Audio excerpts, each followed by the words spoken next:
क्या हमास की शर्तों को इजराइल ने मान लिया है? क्या हमास ने खुद ये बड़ा दावा किया है दोस्तों कि इजराइल ने उसकी शर्तों को मान लिया है? यह हम सवाल इसलिए कर रहे हैं क्योंकि हमास का दावा ही कुछ ऐसा है। इतने समय से इजरायली जेलों में जो 300 से ज्यादा फिलिस्तीनी फिलहाल बंद हैं, उनमें से 300 फिलिस्तीनियों को अब इजराइल आजाद करेगा। यह दावा है हमास का। जी हां, अभी तक जिन फिलिस्तीनियों को इजरायली सेना ने यातनाएं दी हैं, प्रताड़ित किया है, उन तमाम फिलिस्तीनियों को अब इजराइल को रिहा करना पड़ेगा। हमास की तरफ से यह दावा किसने किया है दोस्तों? कौन से नेता ने किया है और क्या इजराइल ने इस पर मुहर लगाई है, सहमति जताई है? ये इस खबर में मैं आपको बताऊंगी। नमस्कार दोस्तों, मेरा नाम है जयंती झा और आप देख रहे हैं दी कंटाप। इजराइल के साथ हमास ने बड़ी डील की है। शुरू से अब तक हमास ये कह रहा है कि जब तक इजराइल फिलिस्तीनियों पर, गजा पर अपना हमला बंद नहीं करता है, तब तक हम उसके बंधकों को नहीं छोड़ेंगे। हालांकि अभी तक इजराइल हमास को खत्म करने का दावा करता आ रहा है दोस्तों। उसका कहना था और अभी भी उसका कहना है कि अपने बंधकों को तो वो छुड़ाएगा ही, लेकिन इसी के साथ साथ हमास का खात्मा भी करेगा। मगर अब ऐसा लग रहा है कि उसकी ये चेतावनियां सिर्फ चेतावनियां ही बनकर रह गई हैं। हमास खुद इजराइल के बंधकों को छोड़ने के लिए तैयार है, मगर उसने एक शर्त रख दी है दोस्तों, मांग की है। उसने शर्त रखी है कि 50 से 100 इजरायली बंधकों को वो रिहा करेगा, बदले में 300 फिलिस्तीनियों को रिहा करना होगा जो कि इजराइल के जेलों में बंद है, और इस पर सहमति व्यक्त हो गई है, ऐसा बताया जा रहा है। यह दावा हमास के किस ऑफिशियल ने किया है, अब जरा ये सुन लीजिए। हमास नेता है इस्माइल हानिये। इन्होंने कहा है कि इजराइल के साथ एक संघर्ष विराम समझौता नजर आ रहा है, जिससे उम्मीद जगी है कि 7 अक्टूबर के हमलों में बंधक बनाए गए दर्जनों लोगों को रिहा किया जा सकता है। फिलिस्तीनी सूत्रों का कहना है दोस्तों कि 5 दिनों के युद्ध विराम के साथ साथ इजरायली जेलों में बंद कैदियों के लिए कुछ बंधकों की अदला बदली भी की जाएगी और उसके लिए सहमति व्यक्त हो गई है। यानी बंधकों के बदले फिलिस्तीनियों की रिहाई करवाने जा रहा है हमास। हालांकि इन 240 इजरायली बंधकों की रिहाई से जुड़े इस समझौते पर अभी तक इजराइल ने कोई मुहर लगाई है या नहीं दोस्तों, इस बात की पुष्टि उसने नहीं की है। लेकिन हमास नेता इस्माइल हानिये का कहना है कि टेलीग्राम पर बाकायदा उन्होंने एक वीडियो जारी किया है और इस वीडियो में वो कहते हुए नजर आ रहे हैं कि हमास ने कतर और अन्य मध्यस्थों को, मीडिएटर्स को अपनी प्रतिक्रिया दे दी है। इस बात की पुष्टि नहीं की गई है कि इजराइल भी इस पर सहमत है या फिर नहीं।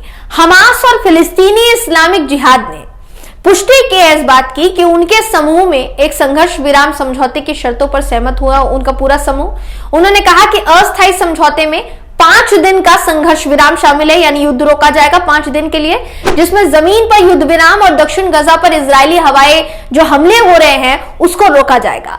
समझौते के तहत 50 से 100 के बीच इजरायली नागरिक और विदेशी बंधकों को रिहा किया जाएगा, लेकिन किसी भी सैन्य कर्मी को रिहा नहीं किया जाएगा, यानी किसी भी मिलिट्री पर्सन को रिहा नहीं किया जाएगा। बदले में लगभग 300 फिलिस्तीनियों को इजरायली जेलों से रिहा किया जाएगा दोस्तों, जिनमें महिलाएं और बच्चे भी शामिल होंगे। इस समझौते से गजा में भोजन और चिकित्सा सहायता के 300 ट्रकों को कहीं ना कहीं प्रवेश की अनुमति मिल जाएगी। हमास ने इजराइल से एक प्रतिबद्धता मांगी है कि वो 5 दिनों की शांति चाहता है और अपने ड्रोन का इस्तेमाल वो ना करे इजराइल, ताकि हमास क्या कर रहा है, बंधकों को कहां से ले जा रहा है, इस पर इजराइल नजर ना रखे।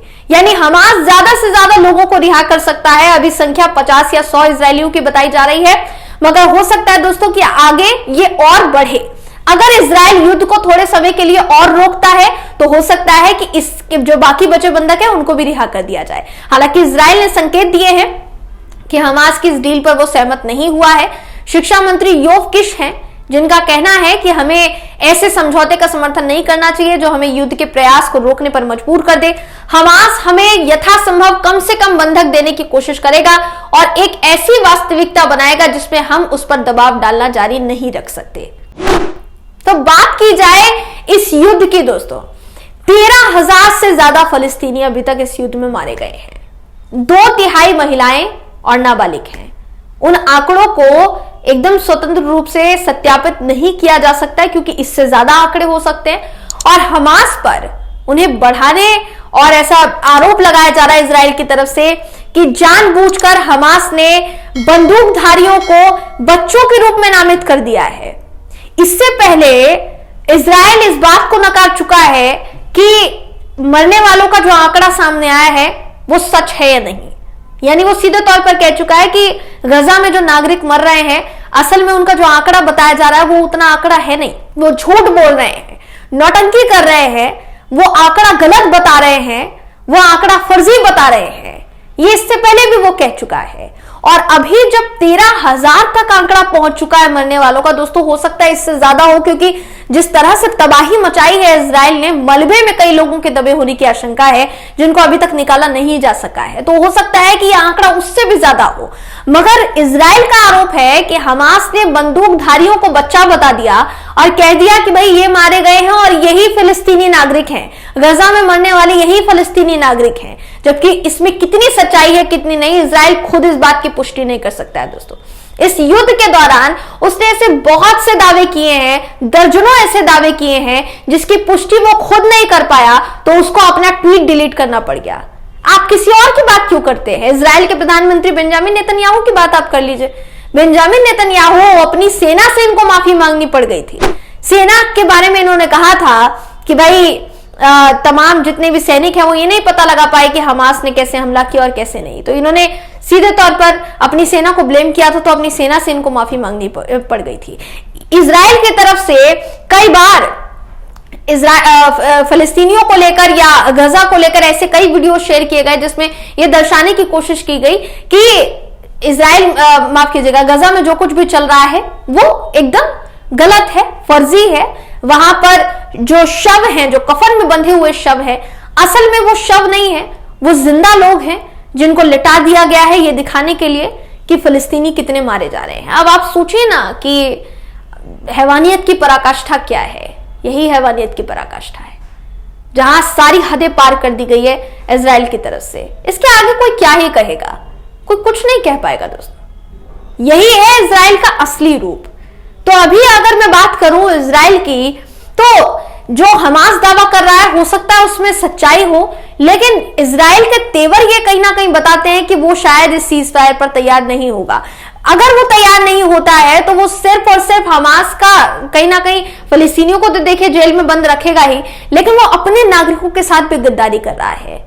अगर हमास ने कोई शर्त रखी है और हमास ने ये शर्त रखी है कि हम आपके नागरिकों को छोड़ने के लिए तैयार हैं, आप फिलिस्तीनियों को छोड़िए, तो इजराइल के पास मौका है अपने नागरिकों को जो बंधक बनाए गए हैं उनको छुड़ाने का, जिनमें सिर्फ इजरायली नागरिक नहीं है, विदेशी नागरिक भी हैं जो कि इजराइल आए थे। और उस वक्त जब हमला हुआ इजराइल के ऊपर, तो उस वक्त हमास ने उनको बंधक बना लिया। तो जाहिर है कि उनको भी छोड़ा जा सकता था, उनकी भी जान खतरे में है, उनको भी छोड़ा जा सकता है। अभी भी इजराइल के पास मौका है, लेकिन अगर इजराइल नहीं चाहता कि उसके बंदूकों को छोड़ा जाए दोस्तों, तो फिर आप समझिए कि आगे आने वाले समय में क्या हो सकता है। क्योंकि इजराइल के प्रधानमंत्री बेंजामिन नेतन्याहू के खिलाफ पहले से ही पूरे इजराइल में आग सुलग रही है। लोगों के दिमाग में जो है एक ही चीज चल रही है कि बेंजामिन नेतन्याहू प्रधानमंत्री के पद पर आगे नहीं बने रह सकते।